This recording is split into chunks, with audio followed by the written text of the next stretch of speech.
E nessa noite, a proposta é que nós possamos discutir assuntos que estejam voltados para os aspectos microeconômicos, né? Então, a grande tônica da nossa conversa é olhar para o aspecto do consumidor e do produtor enquanto forças que coadunam para a regulação de toda essa, para regulamentar toda essa atividade, todo esse esquema que nós nos organizamos, através dos preços, regulado através dos preços. Então, a gente tem muita conversa hoje, é uma alegria, volto a dizer, né, ver essa busca por conhecimento.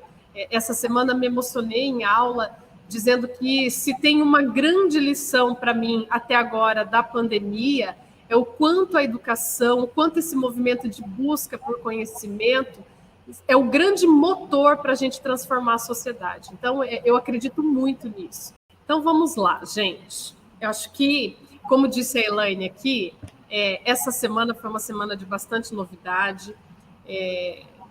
Nós estamos vivendo um tempo com muita coisa nova, dias absolutamente atípicos, né? Então, em especial para a economia, essa semana foi um tempo assim interessante. E muito disso tem a ver também com a microeconomia, que é o nosso assunto, né?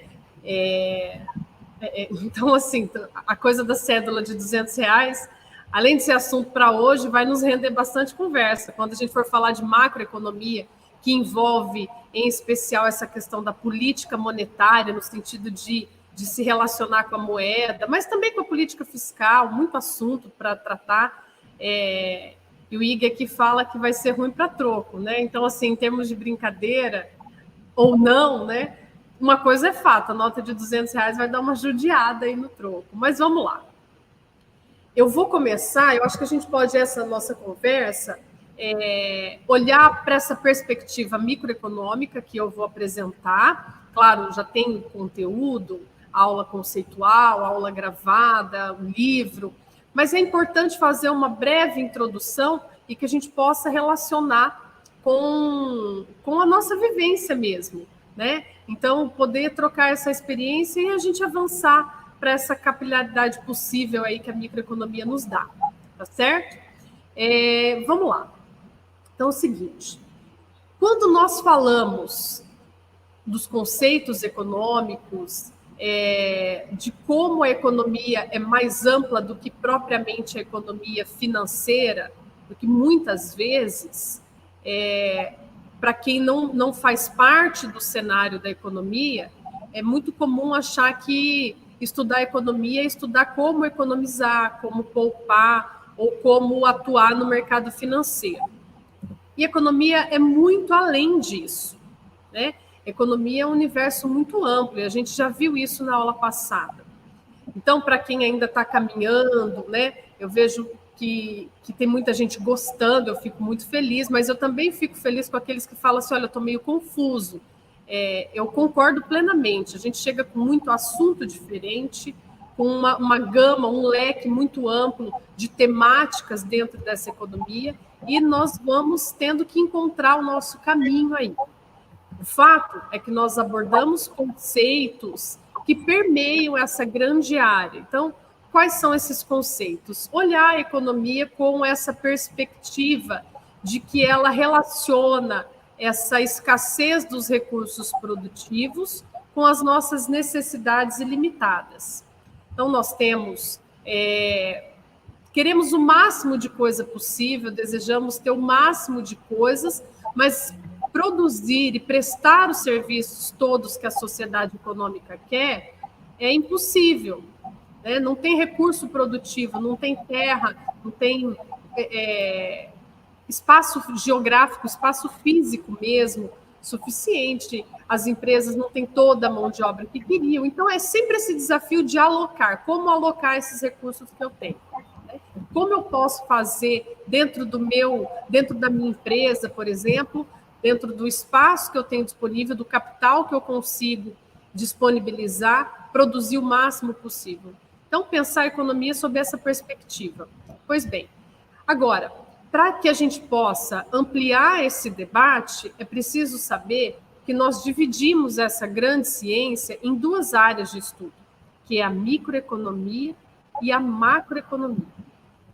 Para eu entender, inclusive de macro, discutir o impacto dessa emissão da cédula de R$ 200, para eu discutir a questão da reforma tributária em termos econômicos, para eu discutir a própria reforma da Previdência, que isso já andou, né? Mas é uma temática sempre importante, para eu discutir a questão cambial, que são assuntos sob uma perspectiva macroeconômica, eu preciso entender da micro. Não que a micro seja menor ou menos importante, de forma alguma. Mas a microeconomia vai colocar um olhar para entender os agentes de forma individual. Individual. Então, eu vou entender o comportamento do consumidor num dado segmento, ou eu vou olhar sob a perspectiva de quem produz ou presta um certo serviço, ou seja, olhar sobre a perspectiva da oferta, entender a teoria da oferta, lembrando que as forças de demanda e de oferta, elas juntas formam aquilo que regulam os preços de mercado. E os preços é aquele balizador, né?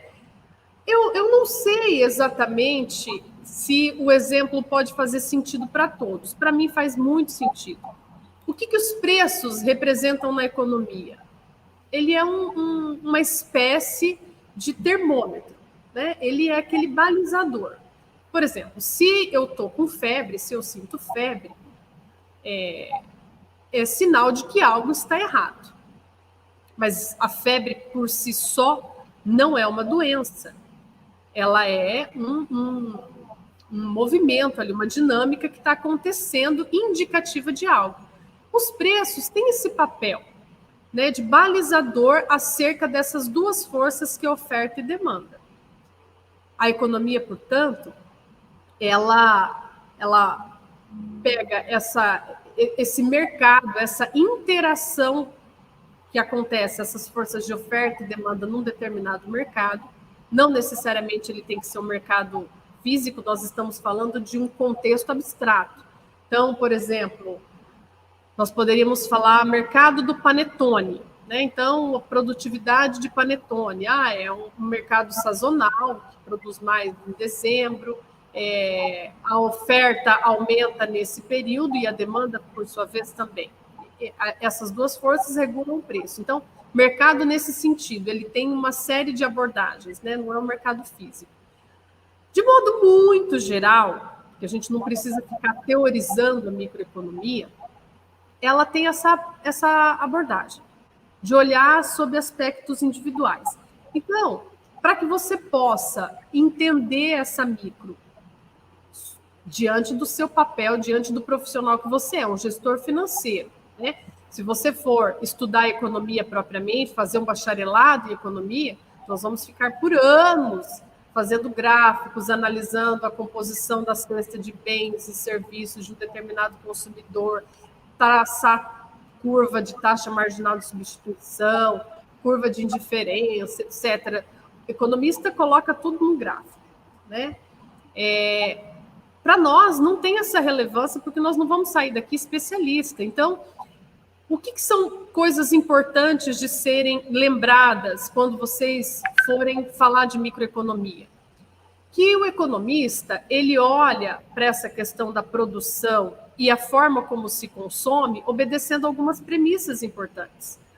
O consumidor, olhando sob esse aspecto, e aí dentro da micro tem uma coisa chamada teoria do consumidor, o consumidor obedece algumas premissas. Então, a gente parte desse princípio. É um manual de economia. E é quase que um dogma. Nós não discutimos isso. Para estudar microeconomia, nós partimos desse princípio. O consumidor, ele quer o máximo de bens possíveis. Então, é um princípio chamado não saciedade. Tá? Estou fazendo uma abordagem técnica para que a gente possa, daí, discutir, percebendo o que é a micro, para que nosso argumento sobre economia fique mais robusto, lembre-se disso. Pois bem, então, eu tenho que entender como o economista pensa essa coisa da micro, tá? Então, o consumidor, ele quer o máximo de coisas possíveis, princípio da não saciedade. Eu quero, a partir da minha renda, ter o máximo de conforto, o máximo de satisfação possível. Então, eu quero a melhor internet possível dentro da minha renda, né, com maior capacidade. Eu quero elementos tecnológicos, é uma coisa que eu gosto, compõe a minha cesta de bens e serviços. Eu gosto muito de livros, então eu quero o máximo possível. E existe alguma abordagem lógica aí para as escolhas desses meus bens, que são princípios como o da não transitividade, ou seja, quando eu faço uma comparação de duas cestas de bens, eu tenho alguns princípios técnicos ali. Não precisamos esmiuçar isso. O fato é que existem essas premissas. Assim como, se eu for o produtor, se eu olhar sob a perspectiva de quem produz ou de quem presta algum serviço, por que eu vou decidir atuar? Por que eu quero produzir elementos eletrônicos aí para o notebook? Porque eu quero ter lucro.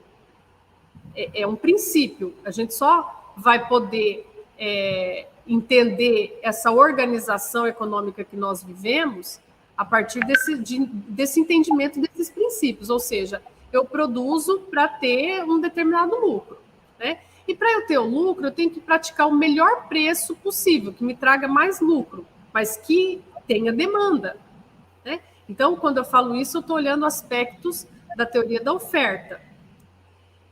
Quando essas duas forças, num determinado segmento, se encontram ali, alguém que quer consumir um determinado produto e alguém está ofertando, nós estamos falando de oferta e demanda. E aí essa teoria vai esmiuçar tudo isso. Uma outra coisa importante, talvez a última, para a gente não ficar nessa parte tão teórica, é que a economia entende que fazer uma abordagem microeconômica para entender o comportamento do consumidor se dá a partir da utilidade daquele bem ou daquele serviço. Então, quanto mais bem possível, quanto maior o consumo por parte do consumidor, melhor para ele. Mas aquilo gera uma utilidade, ainda que crescente, mas quanto mais consumo ele tiver, ótimo, o que a gente chama de há uma utilidade total maior. No entanto, existe um ponto ali que muito a mais do que aquilo não satisfaz. Vou exemplificar para não ficar chato.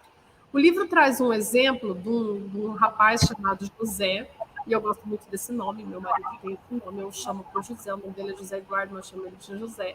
Então eu gosto desse exemplo, por isso que eu sempre repito. O José, ele está demandando água. Vamos imaginar que ele está no deserto, ele quer muito água. Então, é atribuído um índice, um indicador de utilidade para ele.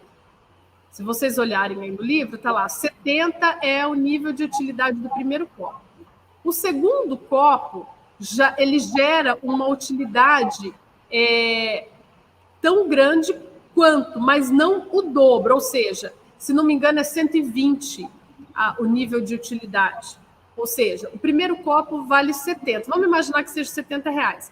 O segundo copo de água, ele estava com muita sede. Mas o segundo copo não é tão satisfatório quanto o primeiro. Ele não gera aquele tanto de utilidade que o primeiro. Portanto, vamos imaginar aqui 50. Não tenho certeza se é isso, mas não importa mudar um pouquinho do exemplo. O fato é que a utilidade total, então, ela passa a ser 120. Por quê? 70 mais 50 desse segundo copo é 120. Então, 70 para 120 é uma utilidade crescente. Mas a utilidade marginal, ou seja, essa mudança, essa unidade adicional, a margem aí, ela não é a mesma que a utilidade total. E, de modo geral, ela é decrescente. Portanto, utilidade total é crescente, utilidade marginal é decrescente. Por que eu falei disso? Porque para nós é importante olhar para a microeconomia com essa abordagem técnica. é olhar esse ponto de decisão, que para nós tem toda uma abordagem matemática, usando integral, e, enfim, por isso que muitas vezes a economia é tida como complicada, porque de fato ela faz uma abordagem lógica para situações que são muito abstratas, né? Então, nós temos essa questão dessa mudança de decisão a partir de um item a mais, digamos assim.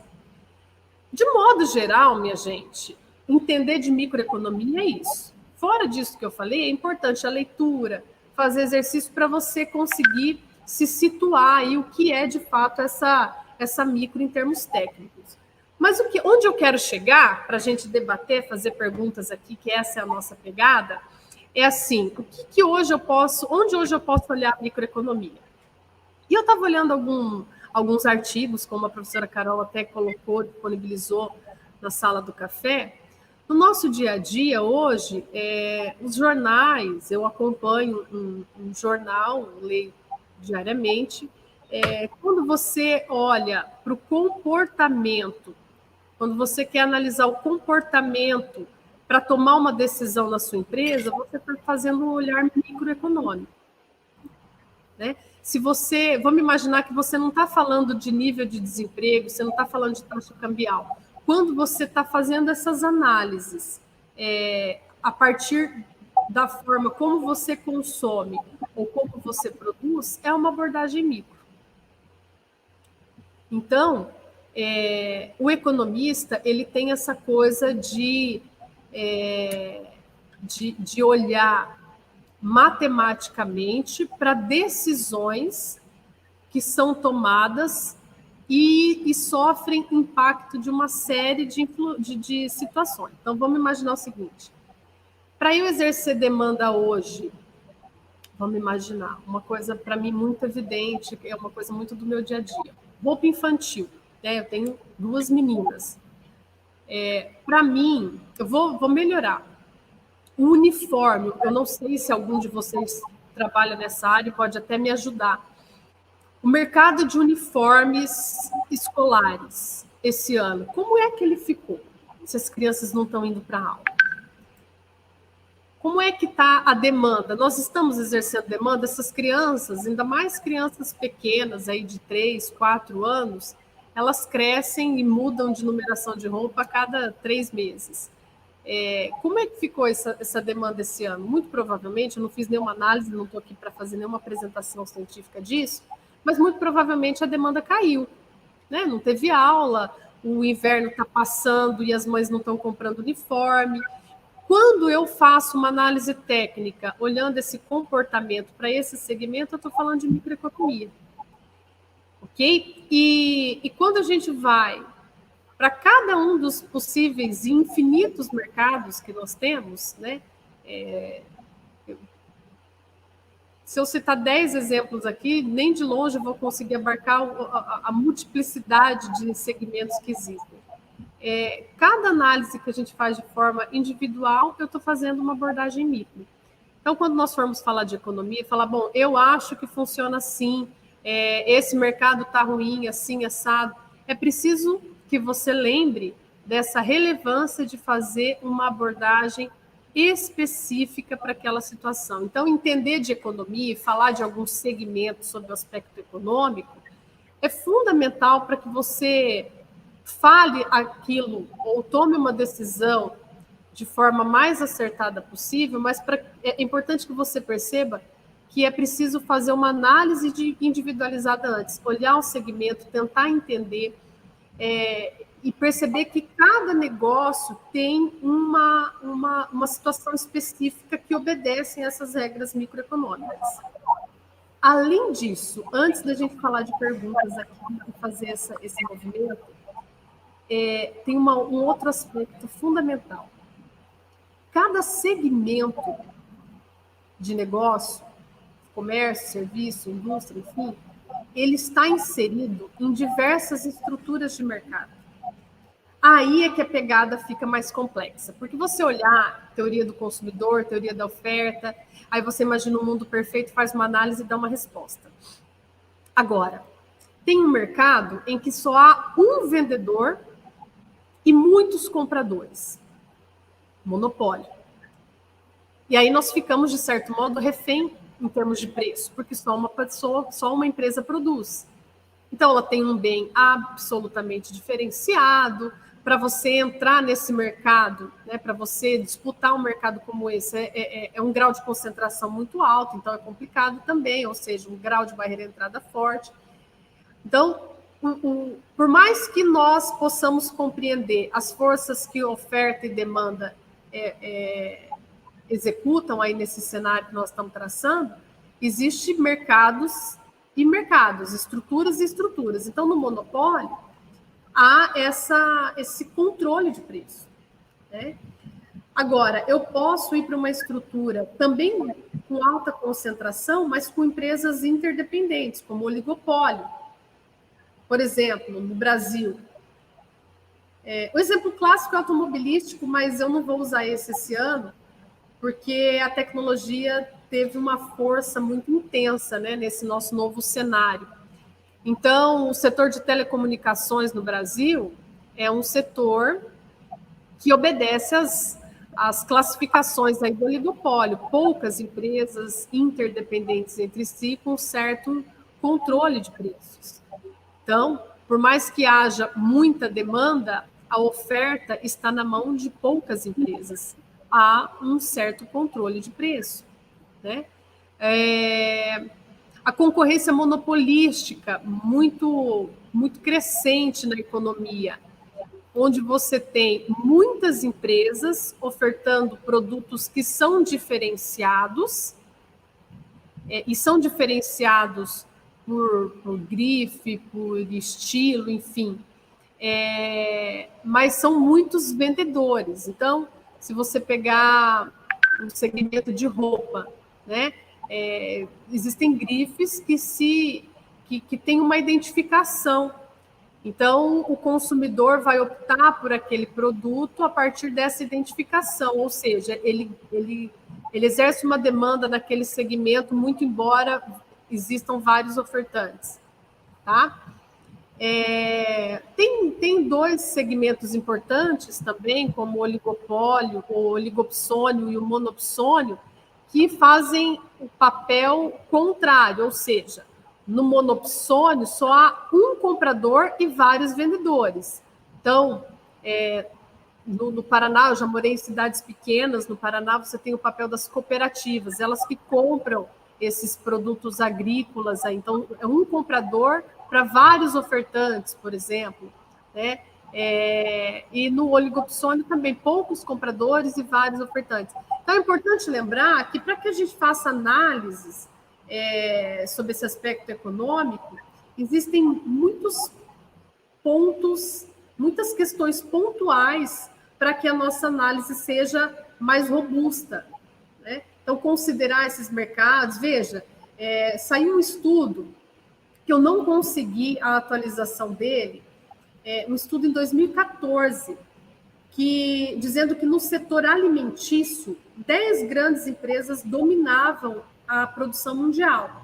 Então, dentre elas, Nestlé, Kellogg's, a Coca-Cola, na época, embora perdeu um pouco de valor de mercado, mas a produtividade, a gama de produtos que está nas mãos de poucas empresas, é muito forte, porque ao longo da história da economia, que começa lá no 1500, lá no mercantilismo, né? Ao longo do processo do que nós estamos falando, dessa organização econômica, as fusões, a concentração de capital foi ficando muito intensa.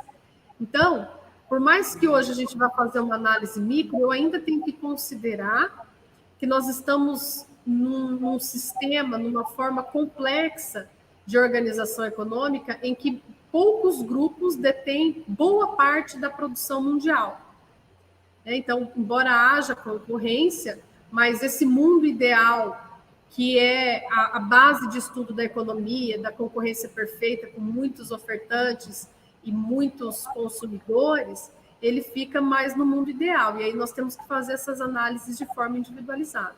EAD, Unicesumado, meu jeito, no meu tempo, em qualquer lugar.